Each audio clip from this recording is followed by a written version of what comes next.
अबरार जी, ये जो आपने निषेध डाली है, मतलब शहर को, देश को पोल्यूशन मुक्त करने के लिए, थोड़ा इस बारे में बताइए आप क्या। ये 2015 में इंडस्ट्री थी, ये बंद पड़ी थी इंडस्ट्री।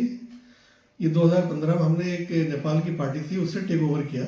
ये कैनरा बैंक का एक असेट था यहाँ, क्योंकि हमारे 15 के अंदर प्राइम मिनिस्टर नरेंद्र मोदी जी आए 14 में, तो उन्होंने पहला ध्यान दिया इस पे कि देश को प्रदूषण मुक्त किया जाए। उसके लिए उन्होंने अपने हाथ से कोस्ट पे पॉलीथीन बीनी, पॉलीथीन के अगेंस्ट में थे। उन्होंने कहा था कि हमारा पहला मोटो जो है, इसको पॉलीथीन को देश से हटाना है, इसलिए हम इस लाइन में है।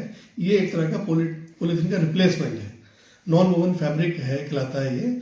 इसके बैग्स बनते हैं, ये बहुत से मल्टी इसके यूजेस हैं, छोटे बैग, बड़े बैग, मंदिरों में जा रहा है। पहले पॉलीथीन जाया करता था, सब ऐसे लोग छोड़ जाया करते थे, होटलों में छोड़ जाया करते थे, सब्जी वाले सब पॉलीथीन लिया करते थे और वो ले करके बाहर फेंक दिया करते हैं लोग। घर में सफाई होती है, उसमें गाय खाती है, कितनी गाय मर गई। एक कुछ दिन पहले की बात है, एक गाय मरी, उसकी डेथ हो गई पॉलीथीन खाने के बाद। जब उसका देखा गया, उसको पोस्टमार्टम हुआ, तो उसके पेट से 16 किलो पॉलीथीन निकली। इन सब बातों को सोचते हुए हमने ये प्लांट यहाँ चलाना शुरू किया। चला प्लांट, मगर 2021 के अंदर गवर्नमेंट की एक पॉलिसी आई जिसमें उन्होंने प्लास्टिक लॉबी के दबाव में आकर के इसको बैन कर दिया। मगर उसके बाद हमारे माननीय मुख्यमंत्री जी धामी जी, इन्होंने जब हमने इनसे अप्रोच की कि ये काम ऐसे ऐसे हो गया, इन्होंने कंसीडर किया हमारी इस बात को। और साथ में हमारे जो उत्तराखंड फॉरेस्ट के चेयरमैन हैं गैतोड़ी जी, इन्होंने हमें बहुत सपोर्ट किया, हर तरह से सपोर्ट किया। मुख्यमंत्री से मिले, पर्सनली उन्होंने मीटिंग की हमसे, हमें डायरेक्शंस दिए उन्होंने कि उनसे मिलो।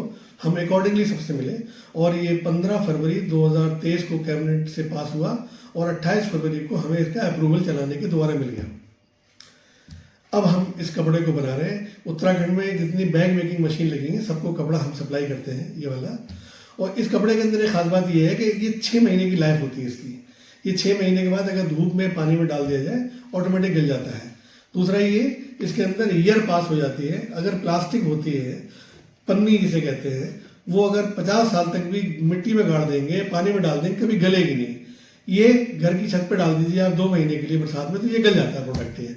तो इससे ये फायदे हैं, ये इन्वायरमेंट के लिए बहुत अच्छी चीज़ है। और इसको अभी जो G20 में भी इसमें काफ़ी हमारे प्राइम मिनिस्टर ने जोर दिया कि देश पॉलीथीन को हटाओ और प्रदूषण मुक्त भारत होना चाहिए। तो उन सब के लिए हमने ये काम शुरू किया था। अमर जी, ये जो देख रहे हैं, फिर भी पॉलीथीन काफ़ी बिक रही है, तो इसके लिए आप क्या कहना चाहेंगे। आपका जो प्रोजेक्ट है, आप सोच रहे हैं कि पॉलीथीन फ्री हो जाए देश, और प्रधानमंत्री जी भी बता रहे हैं, आप जैसे सपोर्ट कर रहे हैं, मुख्यमंत्री भी सपोर्ट कर रहे हैं, नगर पालिका भी आपको सपोर्ट कर रही है, तो फिर ये क्यों है, क्या कहना चाहेंगे। ऐसा है, ये चोरी से स्टेट के बाहर से पॉलीथीन आती है और जो इस तरह के लोग हैं जो इन्वायरमेंट के अगेंस्ट में हैं, वो सब इसको चलाते हैं। सामने तो हमारे वाले बैग रख लेंगे नॉन वोवन के, मगर पीछे से जो सब्जी देंगे या फल देंगे वो पन्नी में देंगे, पॉलीथीन में ही देंगे। आप जहाँ भी जाएंगे, नगर पालिकाओं ने बहुत कोशिश करी, बेचारे काफ़ी जगह रेट डालते हैं, पेनाल्टी डालते हैं, मगर वो जब तक मार्केट में रहेंगे तब तक कंट्रोल रहेगा। जैसे मार्केट से वो हट जाते हैं, इस पर कंट्रोल खत्म हो जाता है और लोग फिर पॉलीथीन पा जाते हैं। नगर पालिका काशीपुर, स्पेशली नगर पालिका काशीपुर ने और हमारे SDM साहब ने काफ़ी इस पे छापे भी डलवाए और एक्शन भी लोगों के खिलाफ लिए। तो इसका क्या, कैसे करा जाएगा, इसको क्या करना चाहिए कि पॉलीथीन खत्म हो जाए। अब ये जब तक हमारे अपनी इनर आत्माएं ये नहीं सोचेंगी कि ये गलत चीज़ है, तो गलत चीज़, उसको गलत मानना चाहिए। धन्यवाद आपका। Thank you.